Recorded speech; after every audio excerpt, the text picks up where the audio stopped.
The top residential destinations for people in the middle income group in India's top metros. In our continuing series to thrash out growing yet affordable micro markets, that's home markets, today we'll focus on two key cities, Hyderabad, the capital city of Andhra Pradesh, and Pune, the second largest metro of Maharashtra. Hyderabad is emerging out of its political shadow and is beginning to see some traction in real estate again, while Pune continues to remain a hot favourite for not just residents of Maharashtra, but almost all of India for its cosmopolitan culture. Which are the micro markets in these two cities where you can find homes which are not exorbitant and can also look forward to solid returns on your investment? That's our focus on this realty debate. We'll kick off the next 60 minutes with Pune first, and joining me from the Mumbai studio are Sujay Kalele, CEO of Kolte Patil Developers, well known in the Pune market, in fact a household name pretty much. Shailesh Puranik, Managing Director, Puranik Builders, who've got their foot in both Mumbai and Pune markets very well entrenched. And I also caught up with Mr. R. Vasudevan, MD, Vascon Infra. We'll be playing out his views on the market as well. In the Delhi studio, Gaurav Pandey, Head of Research and Consulting, Prop Equity. Gentlemen, thank you very much for joining me today. I'm just going to set a little bit perspective in terms of what our viewers watching the show should take as the middle income housing bracket in these markets. Remember when we did the other big markets, which is NCR, MMR, Bangalore and Chennai, we took 60 lakhs as the cutoff of 3-bedroom housing as the micro markets to focus on. Here, when you talk about Pune and Hyderabad, that line comes down. The affordability factor in smaller cities is lesser. So markets catering to a buyer with an annual household income of up to 13 lakh rupees will be considered as we go through this discussion. Ticket prices, shortlisted markets are up to 50 lakh rupees. So if you're able to afford a house 3 BHK in 50 lakh or a little less than that, those are the markets we'd like our panelists to talk about.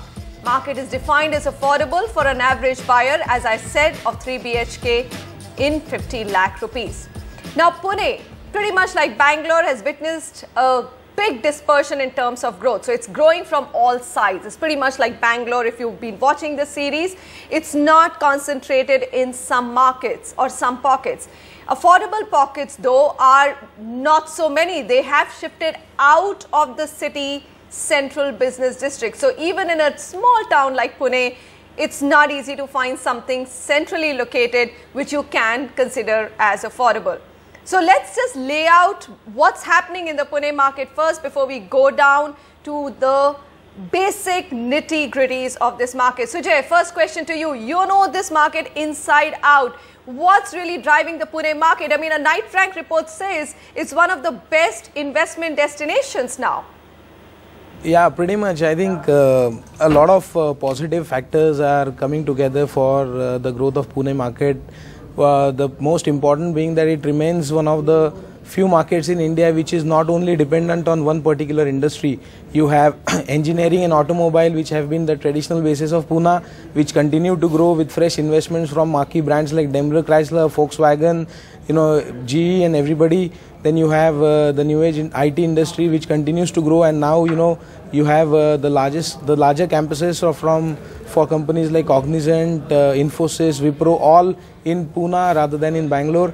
It continues to remain true to its sobriquet of Oxford of the East, which continues to attract a lot of young people from within Maharashtra and outside of the state as well for education purposes, which because of the available good employment opportunities stay, and they become the future real estate growth drivers for the city as a whole. And obviously, given the weather conditions, the overall life, and it still remains a very manageable city.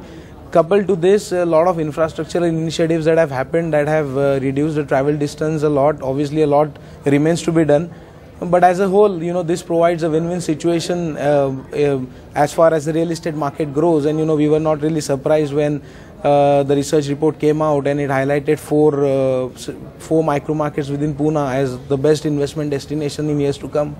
Okay, fair enough. Shailesh, define for us the Pune market from your perspective. I mean, Mumbai market still, at least Navi Mumbai, couple of markets have beaten Pune markets in terms of what kind of returns you can expect. But leaving that aside, understand that there's lots of industry happening, but is the exuberance a little overspelt at this moment when it comes to Pune? Do you think it's become a hugely investor-driven market?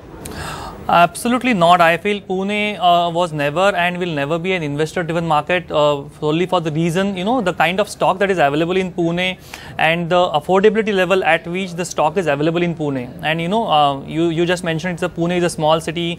I really don't agree with you. Pune is a very, very big city and it's growing on all 8 sides. Of course, east and west are the main corridors which are growing, but still Pune is growing on all sides. And when you have such a city growing on all sides with a lot of supply coming into market, it really cannot be an investor-driven market. It has to be supported by actual user base. And I think, as Sujay rightly mentioned, the actual users are coming not only from Mumbai, not only from student population, not only from IT, but from engineering, from automobile and the manufacturing sector. So, there is a lot of walk to work culture also happening. You have townships which are developing closer to IT parks and so on and so forth. So you really cannot say it's exuberance, you really cannot say it's an investor driven market, because investor will come in at a place where he will be able to get out of the market. Otherwise it never remains an investor driven market. It has to be supported by actual user driven market, and I think Pune for least can be an investor driven market. It is completely actual user driven market. Alright, so end user driven market. Quick view from Mr. Vasudevan also. So what's your view, investor driven or end user? When I say investor, the reason why I'm asking this question is that we do get daily questions on our show, and the number of people, it's not from NRIs as well, who are looking at Pune as an investment destination. Alright, they may not be churning property very quickly. They may want to invest for a longer term horizon, but what's your own perspective? A lot of end user demand, sir? Typically, any real estate market is a mix of end user and some investors. But relatively speaking, if you are asking me, Pune is driven more by end users than by speculative investors, I would say. Gaurav, let's get down to some data. The returns have been pretty good. If you look at the price rise, it's been fairly healthy. And the future price rise, as some reports predict, is going to be even better. I mean, you have 33% over 2.5 years, which works out to how much annualized? What do you see as future as well of Pune? I think the Pune market is quite healthy. Its end user on one side has shades of investors as well. I think you rightly encapsulate. But it's not predominantly investor driven. It's not predominantly. Okay, it's or scarily investor driven. Sure, it is not speculative investor as they call it. Okay. The class of investors that is existent is people who are looking at rental income, or people who are NRIs who are looking at maybe a second base when they come back to India. So when you have a market like that, you have two good things about the growth potential. One is the growth would be consistent. It won't be stupendously high. At the same time, what you'll see is downside risk protection.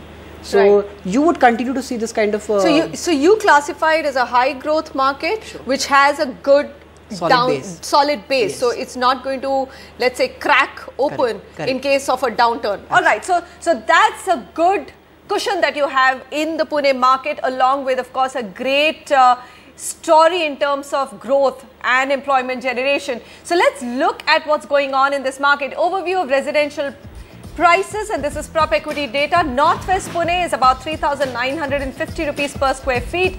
Northeast is about 4,078 per square feet. Southwest Pune 4,350. Southeast Pune is 4,226 per square feet. So pretty much all the micro markets in the outlying destinations which are growing now, Gaurav, seem to be affordable still. They are all, you think most of these will have homes in 3 BHK dimensions? 3 BHK might be a challenge. But 2 BHK, almost all of them would give you a home in 50 lakhs. Yes, you should. All right, so let's start with one of the biggest markets there, Hinjawadi. I mean, that area, what's your summary? The best part about the Hinjawadi micro market is, we all know the growth story about Pune. To the large extent, we've been talking the last 5 years has been on the IT-led growth corridors. And the best part about Pune is the talent pool it carries. It is just at the right spot. It's not very south, it's not very west, it's not very north. So it sits in a very good market.